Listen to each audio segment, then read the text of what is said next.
ഒരു സത്യാന്വേഷകനായ ശാസ്ത്രജ്ഞൻ്റെ ആഴമായ നിരീക്ഷണ ബോധത്തോടു കൂടി എൻ്റെ ജീവിതത്തെ കഴിഞ്ഞ 40 വർഷം എൻ്റെ ജീവിതത്തെ സ്വാധീനിച്ച വലിയൊരു സത്യമാണ് ഈ സാക്ഷ്യരൂപത്തിൽ അവതരിപ്പിക്കുന്നത്. എൻ്റെ പേര് ദിനേഷ് കുമാർ എന്നാണ്. ഞാൻ വയനാട് ജില്ലയിലെ സുൽത്താൻ ബത്തേരിയാണ് എൻ്റെ ദേശം. എൻ്റെ ജീവിതകഥ ആരംഭിക്കുന്നത് എൻ്റെ മാതാപിതാക്കളിൽ നിന്നാണ്. അവരെ സംബന്ധിച്ചുള്ള ഒരു സാക്ഷ്യം, ഒരു കൗതുകരമായ കാര്യം പറഞ്ഞുകൊണ്ട് എൻ്റെ സാക്ഷ്യത്തിലേക്ക് ഞാൻ കടക്കാം. എൻ്റെ പിതാവിൻ്റെ നാട് കണ്ണൂർ ജില്ലയിലെ തലശ്ശേരിയാണ്, കണ്ണൂർ നഗരത്തിനോട് അടുത്തുള്ള തലശ്ശേരിയിൽ. പിന്നെ അദ്ദേഹം അവിടെ ജീവിച്ചിരുന്നത് ഈ റോഡ് സൈഡിൽ പുറമ്പോക്ക് ഭൂമിയിൽ ഒരു പനയോല കൊണ്ട് മേഞ്ഞ ഒരു കൊച്ചു കുടിലിൽ, ഒന്നും ഉണ്ടായിരുന്നില്ല. ആ കുടിലാണ് എൻ്റെ പിതാവിൻ്റെ ജനനം. ഞാൻ ആ കുടിൽ കണ്ടിട്ടുണ്ട്. എൻ്റെ മാതാവിൻ്റെ ജനനം കോഴിക്കോട് ജില്ലയിലെ താമരശ്ശേരിയാണ്. താമരശ്ശേരി അറിയപ്പെടുന്ന ഒരു കുടുംബത്തിലാണ് എൻ്റെ അമ്മ ജനിച്ചത്. 50 ഏക്കർ സ്ഥലം അവർക്കുണ്ടായിരുന്നു. ഒരു ഉദ്യോഗസ്ഥന്മാരൊക്കെ ഉള്ള വലിയ കുടുംബം. ഞാൻ ആ വീടും കണ്ടിട്ടുണ്ട്, സ്ഥലവും കണ്ടിട്ടുണ്ട്. അപ്പോൾ ഇങ്ങനെ വിധിയുടെ വൈപരീത്യം, വിധിയുടെ ചാഞ്ചാട്ടം എന്ന് പറയട്ടെ, അങ്ങനെയുള്ള അവസ്ഥയിലാണ് എൻ്റെ പിതാവ് ഭവനത്തിലെ അന്നത്തെ ദാരിദ്ര്യവും വിശപ്പ് നിമിത്തം അദ്ദേഹം വളരെ ദൂരം യാത്ര ചെയ്തു. അദ്ദേഹം കണ്ണൂർ ജില്ലയിൽ നിന്ന് വയനാട് വരെയൊക്കെ നടന്ന് അങ്ങനെ അന്വേഷിച്ച് അദ്ദേഹം ജോലി അന്വേഷിച്ചിട്ടും വിശപ്പ് കൊണ്ട് അദ്ദേഹം അന്വേഷിച്ച് നടന്നു. വീട്ടിലെ പ്രതിസന്ധി അങ്ങനെയായിരുന്നു. അങ്ങനെ നടന്നിട്ട് അദ്ദേഹം പിന്നെ ഈ വയനാട്ടിൽ ഈ ദുരന്ത മേഖലയായ മുണ്ടക്കൈ ചൂരൽമല, മേപ്പാടി ദുരന്തം എല്ലാവർക്കും അറിയാം, അത് വളരെ പ്രശസ്തമാണല്ലോ. ആ ദുരന്ത മേഖലയിൽ എൻ്റെ പിതാവ് എത്തിച്ചേരുന്നു. അവിടെ ഒരു തേയില ഫാക്ടറിയിൽ അച്ഛന് ജോലി ലഭിക്കുന്നു. അവിടെ അരിപ്പറ്റ എസ്റ്റേറ്റ് തേയില ഫാക്ടറി ജോലി ലഭിക്കുന്നു. അങ്ങനെ അദ്ദേഹം അവിടെ ജോലി ചെയ്തിരുന്ന സമയത്താണ് എൻ്റെ മാതാവിൻ്റെ കുടുംബം സമ്പന്നമാണെന്ന് ഞാൻ പറഞ്ഞല്ലോ. പക്ഷേ എങ്കിൽ പോലും മാതാവിൻ്റെ അമ്മയുടെ അച്ഛൻ മിലിറ്ററിക്കാരനായിരുന്നു. 10 ഏക്കർ സ്ഥലം വയനാട് അവർക്ക് ലഭിച്ചിരുന്നു. ആ സ്ഥലം ലഭിച്ചിരുന്നെങ്കിൽ പോലും ഇദ്ദേഹം ഒരു ചീട്ടുകളിക്കാരനായിരുന്നു. മെയിൻ ചീട്ടുകളി മദ്യപാനം കൊണ്ട് അദ്ദേഹം ആ സ്ഥലം മുഴുവൻ നശിപ്പിച്ചുകൊണ്ട് ലാസ്റ്റ് അവർക്ക് 1 സെൻറ്റ് സ്ഥലം പോലും ഇല്ലാതെ അവർ ജീവിക്കേണ്ട അവസ്ഥയിലെത്തി. അങ്ങനെ ആ വിധി കൊണ്ട് എൻ്റെ അമ്മയുടെ അനിയത്തിയും അവിടുന്ന് വിടേണ്ടി വന്നു. അങ്ങനെ അവരും ഈ വയനാട്ടിലെ ദുരന്ത മേഖലയായ ചൂരൽമല മുണ്ടക്കൈ ഭാഗത്തെത്തി. അവിടെ ഈ തേയില എസ്റ്റേറ്റിൽ അവരും എത്തി. അവരവിടേക്ക് ജോലി ലഭിച്ചു. അങ്ങനെ അവർ ജോലി ചെയ്ത് മുന്നോട്ട് പോകുന്ന സന്ദർഭത്തിൽ എൻ്റെ പിതാവ് നല്ലൊരു മനുഷ്യനായിരുന്നു, അദർശീലനായ മനുഷ്യൻ. മദ്യപാനമില്ല, പുകവലി ഒന്നും അദ്ദേഹത്തിന് ഇല്ലായിരുന്നില്ല. അപ്പോൾ ഇത് സൗമ്യനായ സ്വഭാവം. അപ്പോൾ ഈ സ്വഭാവം കുടുംബത്തെ പരസ്പരം പരിചയപ്പെടുന്ന മാന്ത്രമായിട്ട് എൻ്റെ മാതാവും എൻ്റെ പിതാവും തമ്മിൽ പരിചയപ്പെടാനും അങ്ങനെ അവർ പ്രണയബന്ധത്തിലെത്താനും ആഴമായ പ്രണയത്തിലെത്താനും ഇടയായിത്തീർന്നു. അങ്ങനെ അന്ന് എൻ്റെ അമ്മ ചെറുതായിരുന്നു. അങ്ങനെ മുന്നോട്ട് സമയത്ത് അവർ അങ്ങനെ മുന്നോട്ട് പോകുന്ന സമയത്ത് എൻ്റെ അമ്മയുടെ അമ്മ സമ്പന്നമായ കുടുംബത്തിലായതുകൊണ്ട് തന്നെ അവരുടെ സ്വഭാവത്തിൽ കുറച്ച് റഫായ സംസാരമായിരുന്നു അവർക്ക്. ആ സംസാരം പലപ്പോഴും എൻ്റെ പിതാവിനെ വേദനിപ്പിച്ചു. പിതാവ് പലപ്പോഴും അതിനെ സഹിച്ചുകൊണ്ട് നിന്നുവെങ്കിൽ പോലും പിതാവിന് അവിടെ നിൽക്കാൻ പറ്റാത്ത സ്ഥിതിയിൽ വന്നു. അങ്ങനെ പിതാവ് ഞങ്ങളെ വിട്ടിട്ട്, എൻ്റെ അമ്മയെ വിട്ടിട്ട് പിതാവ് ഒരു ബസ്സിൽ കയറി എങ്ങോട്ടുമില്ലാതെ യാത്ര ചെയ്തു. എവിടേക്കാണെന്ന് പോകുന്നു നിശ്ചയം ഉണ്ടായിരുന്നില്ല. അത് യാത്ര ചെയ്തു. അത് വളരെ ദൂരം എത്തിയപ്പോൾ അദ്ദേഹത്തിന് ശക്തമായൊരു പ്രേരണ ഉണ്ടായി. തിരിച്ച് മടങ്ങി പോകുക എന്നുള്ള പ്രേരണ. ആ ശബ്ദം അദ്ദേഹം കേട്ടു. അദ്ദേഹം അന്ന് മടങ്ങി വന്നിട്ട് അദ്ദേഹം ഈ ദുരന്ത മേഖലയായ മേപ്പാടി ഭാഗത്തുള്ള വൈത്തിരി ടൗണിൽ അദ്ദേഹം ഇറങ്ങി. അവിടെ ഇറങ്ങിയ ശേഷം അച്ഛൻ്റെ സുഹൃത്ത് പറഞ്ഞു, ബാലകൃഷ്ണ, നീ അറിയില്ലേ, നിൻ്റെ ഭാര്യ പ്രസവിച്ചിട്ട് ഹോസ്പിറ്റലിൽ കിടക്കുന്നു. അച്ഛൻ ഞെട്ടിപ്പോയി. ആ സംഭവം അച്ഛൻ അറിഞ്ഞിരുന്നില്ല. അമ്മ ചെറുതായിരുന്നു. അങ്ങനെ ആ സംഭവം അച്ഛനും അറിയില്ലായിരുന്നു. കുറേ കാലങ്ങൾക്ക് അച്ഛൻ വരുന്നത്. അച്ഛനത് കേട്ടപ്പോൾ വലിയ സങ്കടം തോന്നി. അച്ഛൻ അവിടെ പോയി ഹോസ്പിറ്റലിൽ പോയിട്ട് കുട്ടിയെ കണ്ടു. അങ്ങനെ അച്ഛന് ആ കുടുംബത്തോട് തന്നെ പറ്റി വന്നു. ഈ സംഭവത്തിന് ശേഷം എൻ്റെ പിതാവ് പോയതിന് ശേഷം ഇങ്ങനെ അമ്മ ഗർഭിണിയാണെന്ന് അറിയുമ്പോൾ എന്ത് ചെയ്ത്, അവർ വിവാഹം കഴിഞ്ഞിരുന്നില്ല. അതുകൊണ്ട് തന്നെ എന്ത് ചെയ്തെന്ന് വെച്ചാൽ ഈ അമ്മയുടെ അമ്മയും കൂടി അക്കാലത്തുള്ള എല്ലാ വിഷച്ചെടികളുടെയും നീരുകൾ അമ്മയ്ക്ക് കൊടുത്തിട്ട് ഈ കുഞ്ഞിനെ കൊല്ലാനായിട്ട് അവർ വിഷം കൊടുത്തു. എന്നാൽ അത്ഭുതം എന്ന് പറയട്ടെ, ആ കുഞ്ഞ് ഒരു അപകടം കൂടാതെ ജനിച്ചു എന്ന് മാത്രമല്ല, ആ മാതാവിന് ചില അപകടം പറ്റി. കാരണം മാതാവിൻ്റെ മുലപ്പാൽ നിന്നുപോയി അവരുടെ വയറ് പഴുത്തു. യാസനില്ല അമ്മയെ എൻ്റെ അച്ഛൻ കാണുന്നത്. അങ്ങനെ എല്ലാ ശുശ്രൂഷയും ചെയ്തുകൊണ്ട് അവിടെ അന്ന് മുലപ്പാലില്ലാത്തതുകൊണ്ട് അവിടെ ഓറഞ്ചുകൾ വിളയുന്ന വയനാട്, അവിടെ പോയിട്ട് അന്ന് മഞ്ഞുകൊണ്ട് മൂടി പരസ്പരം കാണാൻ കഴിയാത്ത വയനാട്, ധാരാളം മഴ പെയ്യുന്ന വയനാട്, അട്ടപ്പൂഴ എന്ന് പറഞ്ഞ വയനാട്. അങ്ങനെ സാഹചര്യത്തിൽ ഈ അച്ഛൻ എന്താണെന്ന് വെച്ചാൽ അടുത്ത തേയില എസ്റ്റേറ്റ് പോയിട്ട് അവിടെയുള്ള ഈ അന്ന് ഓറഞ്ച് ധാരാളമുണ്ട്. അവിടുന്ന് അച്ഛൻ പഴുത്ത ഓറഞ്ച് കൊണ്ട് വന്നിട്ട് അതിൻ്റെ ഓര ഇല്ലി കുഞ്ഞിൻ്റെ വായിൽ വെച്ച് കൊടുത്തു. അങ്ങനെ ആ കുഞ്ഞ് വളർന്നത്. ആ കുഞ്ഞാണ് ഞാൻ. അന്ന് മരണത്തിൽ നിന്ന് ദൈവം എന്നെ അന്ന് രക്ഷിക്കുകയാണ് ചെയ്തത്. അന്ന് എനിക്ക് ദൈവത്തെ ആരാന്ന് അറിയില്ലായിരുന്നു. ഞാൻ ദൈവത്തെ അന്വേഷിച്ചുമില്ല. അങ്ങനെ ഈ കുടുംബം അവിടെ താമസിക്കുന്ന സന്ദർഭത്തിൽ അവർക്ക് തോന്നി ഞങ്ങൾക്കൊന്നുമില്ല, ഞങ്ങളെല്ലാവരും ഇങ്ങനെ അവസ്ഥയിലാണ്, അതുകൊണ്ട് അച്ഛൻ ആഗ്രഹം തോന്നി നമുക്ക് ഇവിടുന്ന് പോകാം. അങ്ങനെ അവർ തീരുമാനിച്ചു. രാത്രി അവർ അവിടെ നിന്ന് കുടുംബമായിട്ട് വിട്ടു. അവർ യാത്ര ചെയ്തിട്ടുണ്ട്, എങ്ങോട്ടൊന്നുമില്ല യാത്ര ചെയ്ത അവസാനം അവർ വയനാട് സുൽത്താൻബത്തേരി. അവിടെ ചില വീട്ടിലൊക്കെ വാടകയ്ക്ക് താമസിച്ച് ചില വീട്ടിലൊക്കെ നിന്ന ശേഷം അവർ പിന്നീട് അച്ഛൻ സ്വന്തമായി അധ്വാനിച്ചിട്ട്, അച്ഛനൊരു സ്ഥലം ഉണ്ടായിരുന്നില്ല, സ്വന്തം അധ്വാനിച്ച അച്ഛൻ വലിയൊരു തോട്ടം ഉണ്ടാക്കി. അതായത് കാപ്പിയും കുരുമുളകും എന്ന് പറഞ്ഞ വിശാലമായ തോട്ടം. ഞാൻ എൻ്റെ ഓർമ്മ വെച്ച് നാൾ ജനിച്ച് വളർന്നത് ആ തോട്ടത്തിലാണ്. ഒരു അടിവാരം, മുകളിലൊരു കുന്ന്, ആ കുന്നിന് താഴെ അടിവാരം, അങ്ങനെയായിരുന്നു ഞങ്ങളെ വീടുണ്ടായിരുന്നത്. ആ വീടിന് ചേർന്ന് ശിവൻ്റെ അമ്പലം ഉണ്ടായിരുന്നു, ശിവൻ്റെ അമ്പലം. അപ്പോൾ ചെറുപ്പത്തിലെ എനിക്കൊരു പങ്ങൾ മാത്രമേ ഉള്ളൂ, പിന്നെ ജനിച്ചിട്ടുള്ളൂ. ഞങ്ങൾ സന്തുഷ്ട കുടുംബമായിരുന്നു. ചെറുപ്പത്തിലെ പട്ടിണിയോ വിഷമോ ദാരിദ്ര്യമോ ഞങ്ങൾ എൻ്റെ ഓർമ്മയിലില്ല. അപ്പോൾ അങ്ങനെ ജീവിച്ച് വളർന്ന ഒരാണ് ഞങ്ങളുടെ ജീവിതം. ശാന്തമായി ഒഴുകുന്ന നദി പോലെ മനോഹരമായ കുടുംബമായിരുന്നു. മറ്റുള്ളവർക്ക് അസൂയ തോന്നുമാറ് നല്ലൊരു കുടുംബമാണ് ഞങ്ങളത്. വിശാലമായ തോട്ടത്തിൽ എല്ലാ കാര്യങ്ങളും ഞങ്ങൾക്ക് ഉണ്ടായിരുന്നു, വീട്ടിലുണ്ടായിരുന്നു. അങ്ങനെ മാതാക്കൾ സ്നേഹത്തോടെ പോയിട്ട് പലർത്തി വന്നു. അപ്പോൾ ഞങ്ങൾ സ്കൂളിൽ വന്നാൽ ഞാനുണ്ട് ഞങ്ങൾ നേരെ അമ്പലത്തിൽ വന്നിട്ട് ഈ അമ്പലത്തിലെ പിന്നെ പൂജ കാര്യങ്ങളൊക്കെ ഞങ്ങൾ പിതാവ് ചെയ്യുമ്പോൾ ഞങ്ങൾ അതിന് സഹായിക്കും. ഞങ്ങൾ പൂക്കളൊക്കെ വെച്ച് പിടിപ്പിച്ച് മനോഹരമാക്കും. അങ്ങനെയായിരുന്നു എൻ്റെ ചെറുപ്പകാല ജീവിതം. അമ്പലത്തിലെ ഉത്സവത്തിന് നോട്ടീസൊക്കെ കൊടുത്ത് എനിക്ക് നല്ല ഓർമ്മയുണ്ട്. അച്ഛൻ അക്കാലത്ത് തന്നെ ശബരിമല അയ്യപ്പൻ എന്ന സിനിമ ഇറങ്ങിയത്. ആ സിനിമ വളരെ ആകർഷകമായി തോന്നിയുകൊണ്ട് പിതാവ് അത് കണ്ടു. അങ്ങനെ ഞങ്ങളും അത് കണ്ടു. അതിലെ കഥ ഞങ്ങളുടെ ജീവിതത്തിൽ വളരെ സ്വാധീനിച്ചു.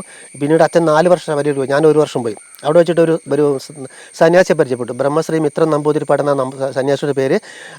അദ്ദേഹം ഞങ്ങളെ അമ്പലത്തിൽ പ്രതിഷ്ഠ നിർവഹിക്കാൻ വന്നത് എനിക്കിപ്പോഴും ഓർമ്മയുണ്ട്. അങ്ങനെ മുന്നോട്ട് പോകുന്ന സന്ദർഭത്തിൽ അപ്പോൾ സമയത്ത് എൻ്റെ അമ്മയും എൻ്റെ പെങ്ങളും എൻ്റെ അമ്മയുടെ അമ്മയാണ് ഞങ്ങൾ ഉണ്ടായിരുന്നത്. ഞങ്ങൾ അമ്മയുടെ അമ്മയും ഞാനും അച്ഛനും, ഇതാണ് ഞങ്ങളുടെ ജീവിതം.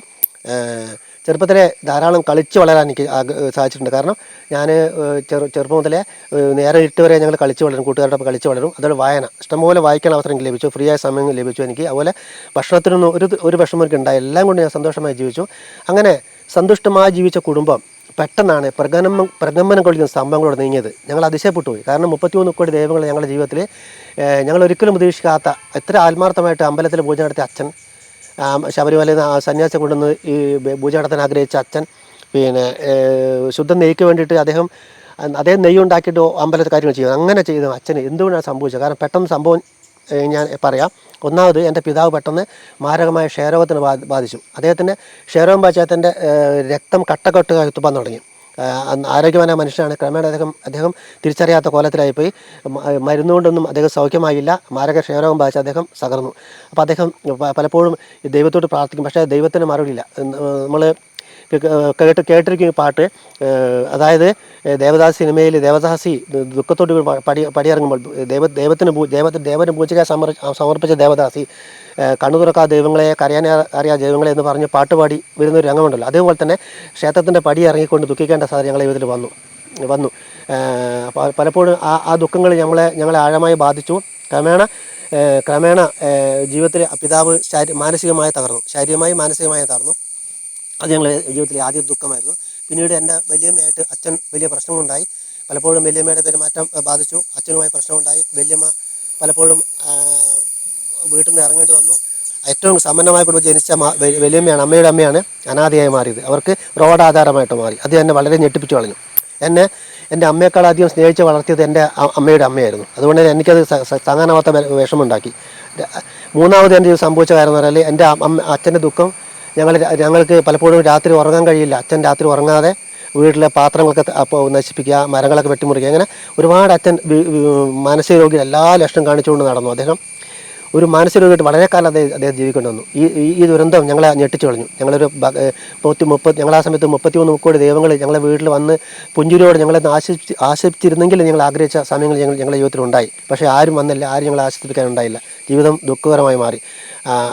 ഇങ്ങനെ അതിനുശേഷം ഞങ്ങൾ സംഭവിച്ച ഏറ്റവും വലിയ ദുരന്തം എന്ന് പറഞ്ഞാൽ, ഞങ്ങൾ വളരെ ഭംഗിയായി ഉണ്ടാക്കിയ ആ സ്ഥലം, തോട്ടം, ഞങ്ങൾ തലശ്ശേരിയാണ് അച്ഛൻ്റെ നാട്. അച്ഛൻ പറഞ്ഞു നമ്മൾ കുടുംബക്കാരവിടെ പോകാമെന്ന് പറഞ്ഞിട്ട് അച്ഛൻ്റെ സ്ഥലം വിൽക്കാനായിട്ട് അച്ഛൻ ശ്രമിച്ചു. ഞങ്ങൾ പറഞ്ഞത് വിൽക്കണ്ട, ഇത്രയും നല്ല സ്ഥലം നമ്മൾ ഉണ്ടാക്കി വിൽക്കേണ്ടത്, അത് നമ്മൾ ദൈവം നൽകിയാണല്ലോ എന്ന് പറഞ്ഞെങ്കിലും അച്ഛനത് കേട്ടില്ല. അച്ഛൻ ആ സ്ഥലം വിൽക്കാൻ തീരുമാനിച്ചു. അങ്ങനെ തലശ്ശേരി ഉചിതമായ സ്ഥലം കണ്ടുപിടിക്കുന്നുണ്ട്. ഈ സ്ഥലം കച്ചവടമായി, കേസായി, പ്രശ്നമായി. അങ്ങനെ ഞങ്ങൾ അനാഥരായി. ഈ സ്ഥലവും പോയി, അച്ഛൻ രോഗിയായി മാറി, അമ്മയുടെ ജീവിതം ദുഃഖമായിട്ട് മാറി. ഞങ്ങൾ അവസാനം മരിക്കാൻ ആഗ്രഹിച്ചുകൊണ്ടിരുന്ന സമയം, ഞങ്ങൾ മരണത്തെ സ്വപ്നം കണ്ട് നടന്ന സമയം. അപ്പോഴാണ് എൻ്റെ ആത്മാർത്ഥമായ പ്രാർത്ഥന. ഞാൻ ദേവന്മാരോട് പ്രാർത്ഥിച്ചു. എൻ്റെ ദേവന്മാരോട് പ്രാർത്ഥിച്ചു, എൻ്റെ വീട്ടിലേക്ക് വരിക, എന്നെ ആശ്വസിപ്പിക്കുക. ആരും എൻ്റെ വീട്ടിൽ പുഞ്ചിരിച്ചുകൊണ്ട് കുതിരപ്പുറത്ത് ഇറങ്ങി വന്നില്ല. അതെന്നെ ഞെട്ടിച്ചു കളഞ്ഞു. അങ്ങനെ എൻ്റെ ജീവിതത്തിൽ പിന്നീട് സംഭവിച്ചത് കറുത്ത മതവിദ്വേഷമാണ്. എനിക്ക് മതങ്ങളോട് വിരോധം, ദൈവത്തോട് വിരോധം. ഞാൻ കറുത്ത നിരീശ്വരവാദിയായിട്ട് മാറി. ഞാൻ നല്ല വായനക്കാരനായിരുന്നു, പരന്ന വായനക്കാരായിരുന്നു. സയൻസ് പുസ്തകങ്ങളൊക്കെ ആഴമായിട്ട് വായിക്കുന്ന ആളായിരുന്നു ഞാൻ. ആ സമയത്ത് ഞാൻ പരിണാമ സിദ്ധാന്തത്തെക്കുറിച്ച് കൂടുതലായിട്ട് മനസ്സിലാക്കി. പരിണാമ സിദ്ധാന്തവാദിയുടെ മനസ്സായി എന്നെ മാറി. അതുപോലെ തന്നെ ഞാൻ ശാസ്ത്രത്തിൻ്റെ പ്രപഞ്ചം ഉണ്ടായത് ബിഗ് ബാങ് തിയറി എന്ന സിദ്ധാന്തമാണ് ശാസ്ത്രം അവതരിപ്പിക്കുന്നത്. ഇന്നതിന് അപവാദം വന്നുകൊണ്ടിരിക്കുന്നുണ്ട്. എങ്കിലും ആ സിദ്ധാന്തപ്രകാരം ആദ്യം ഊർജ്ജം ഉണ്ടായിരുന്നു. ഊർജ്ജം എങ്ങനെ ഉണ്ടായിരുന്നുള്ള ഉത്തരം ശാസ്ത്രം പറയുന്നില്ല. ഊർജ്ജം ഉണ്ടായിരുന്നു. ഊർജ്ജത്തിൽ നിന്ന് ഒരു പോയിൻ്റായിട്ട് ഒരു സിംഗുലാരിറ്റി ഉണ്ടായി, ആ ഒരു ബിന്ദു ഉണ്ടായി. ആ ബിന്ദു വികസിച്ചാണ് ഇന്നത്തെ ശൂന്യമായ സ്ഥലവും ഉണ്ടായതെന്നും പ്രപഞ്ചം ഉണ്ടായെന്നും പറയുന്നു. പിന്നീടാണ് പ്രപഞ്ചത്തിൽ ആറ്റം ഉണ്ടായതെന്നും തന്മാത്രയായി ഉണ്ടായതെന്നും പ്രപഞ്ചത്തിലെ എല്ലാ വസ്തുക്കളും പരിണമിച്ച് ഇങ്ങനെ വന്നാണ് ശാസ്ത്രം പറയുന്നു. ഞാനും അതിൻ്റെ ഭാഗത്തായി നിന്നു. പക്ഷേ ഒരു കാര്യം ഞാൻ മനസ്സിലാക്കി, കൂടുതൽ അതിനുമായിട്ട് പഠിച്ചു. ഞാൻ ചാൾസ് ഡാർവിൻ്റെ പുസ്തകങ്ങൾ ആഴമായിട്ട് പഠിച്ചു. ബിഗ് ബാങ് തിയറിയെക്കുറിച്ച് ആഴമായിട്ട് പഠിച്ചു. പ്രപഞ്ചത്തിൻ്റെ കുറിച്ച്, ശാസ്ത്രത്തിൽ ഇന്നത്തെ എല്ലാ കാര്യങ്ങളെക്കുറിച്ച് എനിക്ക് നല്ല അറിവുണ്ട്. ആ കാര്യം മനസ്സിലാക്കി. പക്ഷേ ഒരു കാര്യം ഞാൻ മനസ്സിലാക്കി, എന്ന് വെച്ചാൽ ശാസ്ത്രത്തിന് മനുഷ്യൻ്റെ പച്ചയായ പ്രശ്നങ്ങൾ പരിഹരിക്കാൻ കഴിയുന്നില്ല. അവൻ്റെ ആന്തരിക ദാഹം ശമിപ്പിക്കാൻ ശാസ്ത്രത്തിന് തീർച്ചയായും കഴിയുന്നില്ല. അവിടെ മനുഷ്യൻ നിസ്സഹായനാവുകയാണ്. നമ്മോട് യുക്തിവാദം പറയുന്ന ഒരു വ്യക്തിക്കും നമ്മളെ സഹായിക്കാൻ കഴിയില്ല. നമ്മുടെ പ്രശ്നം നമ്മുടേത് മാത്രമാണ്. അങ്ങനെ ഇരിക്കുമ്പോൾ ഞാൻ നിരാശനായി. കാരണം ഈ പ്രപഞ്ചം ഒരു മഹാപുസ്തകമാണെങ്കിൽ അതിൻ്റെ ഓരോ പേജും ശാസ്ത്രീയന്മാരായി ചിന്തിക്കുന്ന ഏത് മനുഷ്യന്മാരെ മനസ്സ് അത്ഭുതപ്പെടുത്തുന്നു. കാരണം തീരാത്ത പേജുകൾ, വായിച്ച് പഠിച്ചാൽ തീരാത്ത കാര്യങ്ങൾ, അന്വേഷിച്ചാൽ തീരാത്ത കാര്യങ്ങൾ, അത്ഭുതമാണ് ഈ പ്രപഞ്ചം എന്ന് എനിക്ക് മനസ്സിലായി. ഈ പ്രപഞ്ചത്തിലെ എല്ലാ കാര്യങ്ങളും തന്നെ അത്ഭുതകരമാണ് എനിക്ക് മനസ്സിലായി. മനുഷ്യൻ എന്നൊരു കമ്പ്യൂട്ടർ സഞ്ചരിക്കുന്നു. കാലും കൈയുള്ള മനുഷ്യൻ,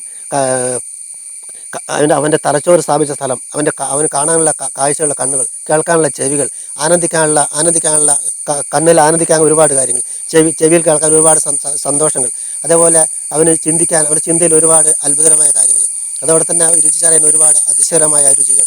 ഇങ്ങനെ തികച്ചും അത്ഭുതകരമായിട്ടൊരു കമ്പ്യൂട്ടറിനെ സൃഷ്ടിച്ചിരിക്കുന്നു. എങ്ങനെയാണ് സംഭവിച്ചത്? ഇത് കേവലം പരിണാമത്തിൻ്റെ ഫലമായിട്ട് ഒരു ബിഗ് ബാങ് തിയറി കൊണ്ട് പൊട്ടിത്തെറിച്ച് അങ്ങനെ അവിടുന്ന് ക്രമേണ കാലങ്ങൾ കൊണ്ട് ബാക്ടീരിയയും സൈനോരോ ബാക്ടീരിയ അങ്ങനെ അത് വന്ന് ഏകകോശജീവി ബഹുകോശജീവിയായി അങ്ങനെ മനുഷ്യനായി തീർന്നുള്ള ഹോമോ സാപ്പിയൻസ് എന്നുള്ള അവകാശവാദത്തെ ലംഘിക്കുന്നതായിരുന്നു ഇതിനെക്കുറിച്ചുള്ള നിരീക്ഷണം. അപ്പോൾ അങ്ങനെ ഇരിക്കുന്ന സമയത്ത് എനിക്ക് മനസ്സിലായി, ഒരു അന്വേഷണിക്കണമെന്നൊരു ആഗ്രഹം ഉണ്ടായി. പക്ഷേ ഞാൻ മതത്തെ വിരോധിച്ചിരുന്നു. എനിക്ക് മനസ്സിലായി ഹൈന്ദവ മതത്തെക്കുറിച്ച് എൻ്റെ മതം ഒരു തീപ്പെട്ടി കൊള്ളിയുണ്ടെങ്കിൽ കുലുങ്ങും, ഇല്ലെങ്കിൽ കുലുങ്ങില്ല. ഞാൻ പലപ്പോഴും എൻ്റെ ഗ്രന്ഥങ്ങളെ പിടിച്ച് കുലുക്കി നോക്കി. പക്ഷേ അതിലൊന്നും എനിക്ക് ലഭിക്കാൻ ഒച്ച കേട്ടില്ല. ഞാൻ ഖുർആനെ കുലുക്കി, അതിലും ഒന്നും എനിക്ക് കാണാൻ കഴിയില്ല. പക്ഷേ ഞാൻ അങ്ങനെ തന്നെ ബൈബിളിനെ കരുതി. യേശുക്രിസ്തുവിൻ്റെ കഥയും ശ്രീകൃഷ്ണൻ്റെ കഥയും തമ്മിൽ സാമ്യമാണ് ഞാൻ കരുതി. അതുകൊണ്ട് ഞാൻ യുക്തിവാദ പുസ്തകം വായിച്ചിട്ട് എനിക്ക് കൂടുതലായിട്ട് മനസ്സിലാകത്തോളം ക്രിസ്തു സാമ്യമെന്ന് കരുതിയുകൊണ്ട് ഞാൻ ക്രിസ്തുവിനെ ഞാൻ നോക്കിയില്ല, ശ്രദ്ധിച്ചില്ല. അങ്ങനെ ഇരിക്കുക ഞങ്ങൾ വീട്ടിൽ നിരാശരായി നിൽക്കുന്ന സമയത്ത് ഞങ്ങൾ ഈ സ്ഥലം വിറ്റുകൊണ്ട് ഞങ്ങൾ ഇരിക്കുന്ന സമയത്ത് പെട്ടെന്ന് അച്ഛൻ്റെ ഒരു സുഹൃത്ത് വന്നിട്ട് പറഞ്ഞു, ബാലാട്ട് എവിടെയും പോകണ്ട, ഇവിടെ അടുത്ത് തന്നെ ഒരു സ്ഥലമുണ്ട്, അവിടെ വാങ്ങാൻ പറഞ്ഞു. നോക്കിയപ്പോൾ കന്നുകാലമേന്ന് ഒന്നുമില്ലാത്തൊരു കുന്ന്. ഞങ്ങളത് വാങ്ങേണ്ടിയിട്ട് വന്നു. ഒരു കഥ അവിടെ ഇല്ല, 2 വയൽ മാത്രമേ ഉള്ളൂ അവിടെ. പക്ഷേ അവിടെ ഞങ്ങൾ താമസിച്ചപ്പോൾ ഞങ്ങളൊരു പെന്തക്കോസ്തരുടെ മൂട്ടിലാണ് ദൈവം കൊണ്ടുവച്ചത്. ആ പെന്തക്കോസ്തർ പിന്നീട് പറയുണ്ടായി, ഈ സ്ഥലം വിൽക്കും ഞങ്ങളത് വാങ്ങുമായിരുന്നു, നിങ്ങൾ വാങ്ങും ഞങ്ങൾ അറിഞ്ഞതില്ല. അപ്പോൾ നിങ്ങളെ അറിയാതെ ഇവിടെ കൊണ്ടുവന്നാണ്. ഞങ്ങളവരെ മൂട്ടിലെത്തിച്ചു. അവിടെ നിന്ന് ഞങ്ങളവിടെ താമസം തുടങ്ങി. അപ്പോൾ ഞങ്ങളെ പ്രശ്നങ്ങൾ കൂടി വന്നു. അപ്പോൾ ഈ പെന്തക്കോസ്തരുടെ വീട്ടിൽ നിന്ന് ഇടിമുഴക്കുമ്പോഴുള്ള പ്രാർത്ഥനകൾ ഞങ്ങളെ വീടിനുള്ളിലേക്കും കാതിനുള്ളിലേക്ക് തുളച്ചു കയറി കൊണ്ടുവന്നു. അവിടുത്തെ ഞങ്ങളെ വീടിൻ്റെ അടുത്താണ് എടക്കൽ ഗുഹ എന്നാണ് മലയുള്ളത്. ആ മലയിലേക്ക് അവരുടെ പ്രാർത്ഥനകൾ മുഴങ്ങി ചെന്നുകൊണ്ടിരുന്നു. ആ മുഴക്കം ഞങ്ങളുടെ ഹൃദയത്തെയും തറച്ചുകൊണ്ടിരുന്നു. അവരുടെ പ്രാർത്ഥന, അവരുടെ സന്തോഷം, അവരുടെ ആഹ്ലാദം, അവരുടെ പാട്ടുകളുടെ വരികളൊക്കെ എന്നെ ആകർഷിച്ചുകൊണ്ടിരുന്നു. അത് തന്നെ ചിന്തിപ്പിച്ചു. ഞങ്ങളെ വീട്ടിന് മുറ്റത്തൂടെ ആണ് പലപ്പോഴും കടന്നു പോകാറുള്ളത്. അങ്ങനെ അതിൽ ഹിന്ദുക്കളുണ്ടായിരുന്നു. എനിക്ക് ആദ്യം കിട്ടിയത് ഫാദർ അലവിയുടെ ഒരു അന്വേഷണാന്തി എന്ന പുസ്തകം. ആ പുസ്തകം വായിച്ചു. സത്യത്തിൽ ഞാൻ കൗതുകത്തോടെ വായിച്ചാണ്. നല്ല വായനക്കാരാണ്.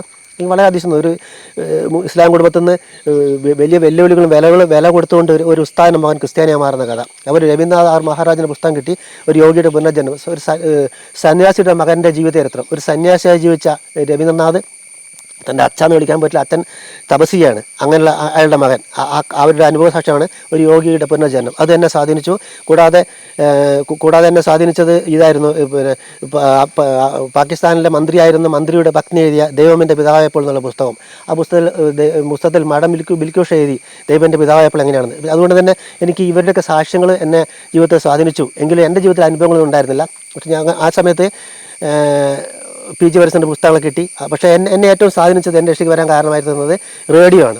ഇന്ന് ടെലിവിഷൻ കാലം, അന്ന് റേഡിയോയുടെ കാലമാണ്. റേഡിയോയിൽ കേട്ട കാര്യങ്ങൾ പലപ്പോഴും റേഡിയോ വെച്ച സമയത്ത് പലപ്പോഴും എൻ്റെ ചോദ്യങ്ങളും സംശയങ്ങളൊക്കെ നിൽക്കുമ്പോൾ തന്നെ പലപ്പോഴും എന്നെ അത്ഭുതപ്പെടുത്തി റേഡിയോയിലൂടെ ദൈവം വ്യക്തമായി സംസാരിക്കുകയുണ്ടായി ഉണ്ടായി. കാരണം ഞാൻ തുറക്കുമ്പോൾ എന്നോട് തന്നെ അത്ഭുതപ്പെട്ട സംഭവങ്ങൾ പലപ്പോഴും റേഡിയോയുടെ എനിക്കുണ്ടായി. റേഡിയോ അന്ന് വളരെ ശാന്തമായ നല്ല ക്ലിയർ സൗണ്ടായിരുന്നു.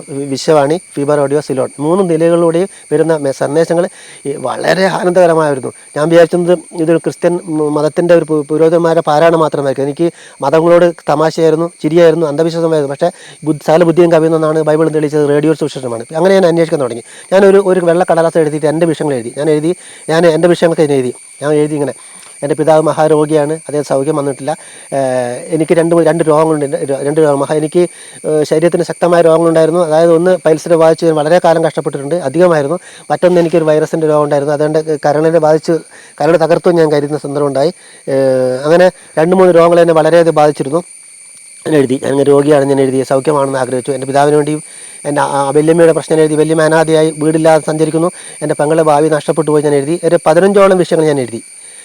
ആ കത്ത് ഞാനൊരിക്കലും ആ കത്ത് തിരിച്ചു കിട്ടുമെന്ന് ഞാൻ കരുതിയിരുന്നില്ല. കാരണം അന്ന് എനിക്ക് എൻ്റെ മനസ്സിൽ ഉത്ഭവം സമാധാനമില്ല. സമാധാനം ആഗ്രഹിച്ചു, ദൈവത്തെ അറിയാൻ ആഗ്രഹിച്ചു. ഒരു ദിവസം അത്ഭുതമായിട്ട് എനിക്ക് ഈ കത്ത് എൻ്റെ വീട്ടിൽ ലഭിച്ചു. അതായത് ആ കത്ത് ഞാൻ അയച്ച കത്തിൻ്റെ മറുപടി വന്നത് തലേ ദിവസമായി ഞാൻ ആ കത്ത് കയറിക്കളയുമായിരുന്നു. കാരണം അന്ന് എനിക്ക് പ്രതീക്ഷയില്ല.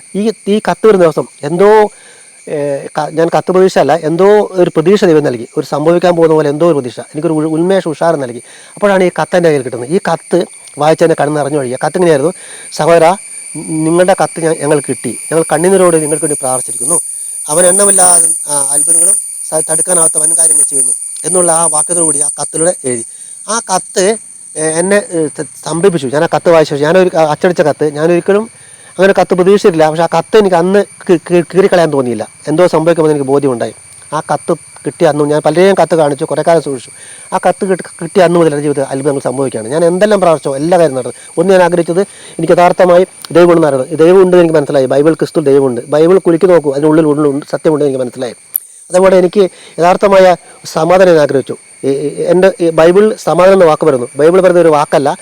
അന്ന് ക്രിസ്തു എനിക്ക് സമാധാനം ഇന്നും എൻ്റെ ഉള്ളിലുണ്ട്. പുറത്ത് വെടിക്കെട്ട് കരിമണ്ണൂർ നടന്നാലും കോലാഹലം യുദ്ധം നടന്നാലും എൻ്റെ ഉള്ളിൽ സമാധാനം മാറുന്നില്ല. എൻ്റെ ഉള്ളിൽ ഒരുപാട് മുറിവുണ്ടായിരുന്നു. ആ മുറിവൊക്കെ യേശുക്രിസ്തുവിൻ്റെ ഉള്ളിൽ സമാധാനം വന്നപ്പോൾ എൻ്റെ മുറിവാണെങ്കിൽ പെട്ടെന്ന് ദൈവസ്നേഹം. നമുക്കറിയാം, നമ്മളെല്ലാവരും സന്തോഷം കരഞ്ഞിട്ടുണ്ട്, അപൂർവമായിട്ട് മാത്രം. ചിലർ ഒരിക്കലും കരഞ്ഞിട്ട് പോലില്ല. ഒന്നിക്ക് നല്ല മാർക്ക് വാങ്ങി പാസ്സായാൽ അല്ലെങ്കിൽ വിവാഹം നടന്നാലൊക്കെ ചിലപ്പോൾ സന്തോഷം കരഞ്ഞാക്കും. പക്ഷേ അത് 2, 3 അല്ലെങ്കിൽ 1. എൻ്റെ ജീവിതത്തിൽ ഞാൻ 100 അല്ല, 1000 ആയിരങ്ങൾ പ്രാവശ്യം സന്തോഷം കൊണ്ട് പൊട്ടിക്കരഞ്ഞിട്ടുണ്ട്. ദൈവസ്നേഹം എൻ്റെ ഉള്ളിൽ തൊട്ടപ്പോൾ പല പ്രാവശ്യം ഒന്നും തൊട്ടിയാണ് ദൈവസ്നേഹം എന്നെ പൊട്ടിക്കരച്ചുകൊണ്ടിരുന്നു. അപ്പോൾ അതെന്നെ സുരക്ഷിതനാക്കി. ഞാൻ ഒറ്റയ്ക്കല്ല, എൻ്റെ കൂടെ ദൈവം മനസ്സിലാക്കി. എനിക്ക് ഭയങ്കര സുരക്ഷിതമായി ഉണ്ടായി. ആരുടെ മുമ്പിലും തലയുയർത്തുമെന്ന് പറയാൻ തക്കൊണ്ട് സാക്ഷ്യമുണ്ടായി. ഇന്നെനിക്ക് ലക്ഷങ്ങളുടെ മുമ്പിൽ പോലും എനിക്ക് സാക്ഷ്യം പറയാൻ ഒരു മടിയും എനിക്കില്ല. അതിന് ആളുടെ കൃപ ദൈവം നൽകി. അതേപോലെ അന്ന് എൻ്റെ പിതാവ് എൻ്റെ വീട്ടിൽ ഒരു പാസ്റ്റർ വന്നിട്ട് എൻ്റെ അച്ഛൻ തലയെ കയ്യിൽ പ്രാർത്ഥിച്ചു. അത്ഭുതം പറയട്ടെ, എൻ്റെ പിതാവിൻ്റെ ക്ഷയരോഗം മാറുകയും അദ്ദേഹം മരിക്കുന്നതിന് പകരം കുറേ കാലം ജീവിക്കുകയും ചെയ്തുകൊണ്ട് അദ്ദേഹത്തിന് ദീർഘകാലം ജീവിക്കാനുണ്ട്. അദ്ദേഹം മരിക്കുന്നത് ഒരു ഗവൺമെൻറ് ഹോസ്പിറ്റലല്ല, അദ്ദേഹം മരിക്കുന്ന ഒരു പ്രൈവറ്റ് ഹോസ്പിറ്റലിൽ മാത്രമാണ് അദ്ദേഹം മരിക്കുന്നത്. അങ്ങനെ അദ്ദേഹത്തിൻ്റെ നില ദൈവം ഉയർത്തി. എൻ്റെ അമ്മയ്ക്ക് പിതാവിൻ്റെ രോഗം മാറിയുകൊണ്ട് വീണ്ടും സമാനമായി അമ്മയ്ക്ക് വേറെ സന്തോഷ സമാധാനം ഉണ്ടായി. അതേപോലെ എൻ്റെ പെങ്ങൾക്ക് ലഭിച്ച ഭാവി അത്ഭുതമായിരുന്നു. അതിശയമായ ഭാവിയാണ് എൻ്റെ പെങ്ങൾക്ക് ലഭിച്ചത്, ഞാൻ എഴുതിയ വിഷയം. അതോടൊപ്പം തന്നെ ഞങ്ങളുടെ സ്ഥലം പിന്നീട് കിട്ടിയ സ്ഥലം തോട്ടമായിട്ട് മാറി, നല്ല രീതിയിൽ മാറി. പിന്നെ എനിക്ക് പിന്നീട് ക്രിസ്തുവിൽ കൂടുതൽ വരാനും എൻ്റെ അമ്മയുടെ 2 അനിയത്തിമാർ വിശ്വാസത്തിൽ വരാൻ വേണ്ടിയായി. എനിക്ക് സ്ഥാനപ്പെടാൻ അത്ഭുതമായ പാതകൾ ഒരുക്കി തന്നു. പിന്നെ അന്ന് എൻ്റെ ജീവിതത്തിൽ പ്രകമ്പനം കൊള്ളിച്ച എല്ലാ സംഭവങ്ങളും ക്രിസ്തു വന്ന ശേഷം എനിക്ക് മാറി വന്നു. അങ്ങനെ ഇരിക്കുന്ന സമയത്താണ് ഞാൻ തലശ്ശേരിക്കാരൻ്റെ കുടുംബക്കാരൻ്റെ വയനാട് വരികയും അവരെ നിർബന്ധമായിട്ട് പിടിച്ചുകൊണ്ടിരിക്കുന്നത്. അവർ BJP RSകാരാണ്. അവർ പറഞ്ഞു, നീ മതം മാറുന്നവർ പിടിച്ചുകൊണ്ടു. പക്ഷേ അന്ന് ഞാൻ യാത്ര ചെയ്യുമ്പോൾ ബസ്സിൽ എൻ്റെ കൂടെ അന്നത്തെ ഒരു കൺവെൻഷൻ മീറ്റിംഗ്, രാധാകൃഷ്ണൻ, ശൈലജ, രാമകൃഷ്ണൻ്റെ മീറ്റിംഗ് ഉണ്ടായിരുന്നു, കൺവെൻഷൻ മീറ്റിംഗ്. അതിൽ പങ്കെടുത്ത ആൾക്കാരെ ബസ്സിലുണ്ട്. ഞാൻ വിചാരിച്ചു, എന്നെ പിടിച്ചുകൊണ്ടാണ്, ഇനി എനിക്ക് വിശ്വാസമില്ല, ജീവിതമില്ല. പക്ഷേ അതോടൊപ്പം അവർ വരുമ്പോൾ ദൈവസാന്നിധ്യം എന്നോട് പോരുന്ന എനിക്ക് തോന്നി. അങ്ങനെ ഞാൻ വയനാട്ടിൽ നിന്ന് തലശ്ശേരി എത്തി. വീട്ടുകടങ്ങളാക്കി. ഒരു സഹോദരനെ കാണാൻ ആഗ്രഹിച്ചു, ഒരു സഭ കാണാൻ ആഗ്രഹിച്ചു, ഒരു ബൈബിൾ തൊടാൻ ആഗ്രഹിച്ചു. ഞാൻ ശരീരത്തിൽ ആത്മീയവും ഭൗതികവുമായി വിശന്ന് ഞാൻ ദരിദ്രനായി മാറിയ അവസ്ഥ എനിക്കുണ്ടായി. അതെൻ്റെ ജീവിതത്തിൽ ദൈവം ഭരിച്ച വലിയ അത്ഭുതമായിരുന്നു. അതെന്നെ എൻ്റെ വിശപ്പ് കാണിച്ചു തന്നു, എൻ്റെ ആത്മീയ ദാഹം കാണിച്ചു തന്നു, എല്ലാം കൊണ്ട്. അങ്ങനെ ഇരിക്കുമ്പോഴാണ് ആ സമയത്താണ് പാസ്റ്റർ മോഹൻ നായർ എന്ന സഹോദരൻ രക്ഷയ്ക്ക് ബന്ധപ്പെട്ട് കൂത്തുപറമ്പ് സഭ ആരംഭിക്കുന്നത്. അദ്ദേഹത്തെ ദൈവം എനിക്ക് വയനാട്ടിലെ കമലാക്ഷി സിസ്റ്റർ മുഖാന്തരം പരിചയപ്പെടുത്തുന്നു. അവിടെ ഞാൻ പോയി. ആ സഭ എനിക്ക് സ്വന്തമായ സഭയുമാറി അവിടെ വെച്ച് എൻ്റെ വിവാഹം നടന്നു. എനിക്ക് ഹിന്ദുവിൽ നിന്ന് തന്നെ ആഗ്രഹിച്ച പോലെ തന്നെ വിശ്വാസിയ പെൺകുട്ടി എനിക്ക് വന്നു. ഒരുപാട് സ്ഥലമുള്ള ഒരു ഭാര്യ ഇങ്ങനെ നൽകി തന്നു. ദൈവം എനിക്ക് പിന്നീട് കുടുംബ പ്രാർത്ഥനയായി സഭയായി എല്ലാം കൂടി ഞാൻ ദൈവത്തെ അനുഗ്രഹിക്കപ്പെട്ടതായി മാറി. ഇത് എൻ്റെ ഞാൻ ആഗ്രഹിച്ച പോലെ ഒരു കണ്ണൂർ ജില്ല എൻ്റെ സ്വന്തം നഗരം, കടലും തീവണ്ടിയും ഉള്ള വിമാനങ്ങളും ഉള്ള മന്ത്രിമാരുള്ള എൻ്റെ സ്വപ്ന നാട്. ഞാൻ ജോലിക്ക് വന്നായിരുന്നു, എല്ലാം പിടിച്ചുകൊണ്ടു. പക്ഷേ അത് നന്മയ്ക്കായി മാറി. ഇവിടെ എനിക്ക് ജോലി ലഭിച്ചു. എല്ലാം കൂടി ഞാൻ അനുഗ്രഹരാണ് മാറി. ഞാൻ നല്ല കുടുംബം കിട്ടി. എനിക്ക് ഒരു മോനും മോളെ ഇരട്ടക്കുട്ടികളാണ്. ഒരു വിവാഹത്തിന് ശേഷം ഞങ്ങൾ ലഭിച്ചത് ഇരട്ടക്കുട്ടികളായിരുന്നു. ഒരു മോനും മോളും സുധിഘോഷും സങ്കീർത്തനയും.